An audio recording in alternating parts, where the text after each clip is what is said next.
કે general hospital ભુજમાં આતંકવાદી હુમલો, 4 આતંકવાદીઓ ઠાર, 5 બંધકોને સહીસલામત મુક્ત કરાવાયા। આતંકવાદી હુમલાની જાણ થતાં જ ચેતક કમાન્ડો ફોર્સ, પોલીસ કાફલો, મરીન ટાસ્ક ફોર્સ સહિતની એજન્સીઓએ ઘટના સ્થળે પહોંચી હુમલાને નિષ્ફળ બનાવ્યો।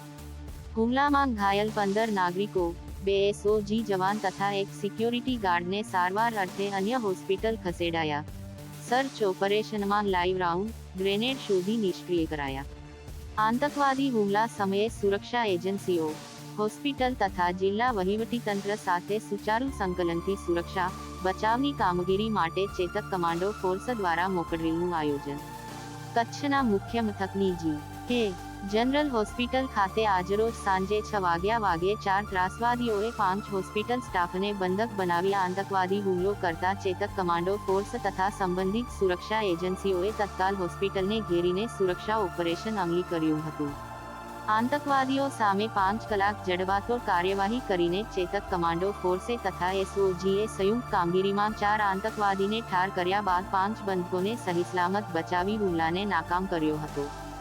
જો કે આ આતંકવાદી હુમલા સમયે સુરક્ષા એજન્સીઓ તથા જિલ્લા વહીવટીતંત્ર સાથે સુચારુ સંકલનથી સુરક્ષા બચાવની કામગીરી માટે આ આયોજિત મોકડ્રીલ હતી।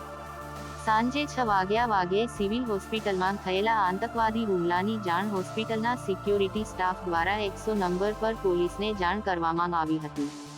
પોલીસ દ્વારા તત્કાલ અસરથી ક્વિક રિસ્પોન્સ ટીમ તથા સ્પેશિયલ ઓપરેશન ગ્રુપને મોકલીને ગણતરીના સમયમાં કે જનરલ હોસ્પિટલને સુરક્ષાના સાધનો સાથે ઘેરી લેવામાં આવી હતી।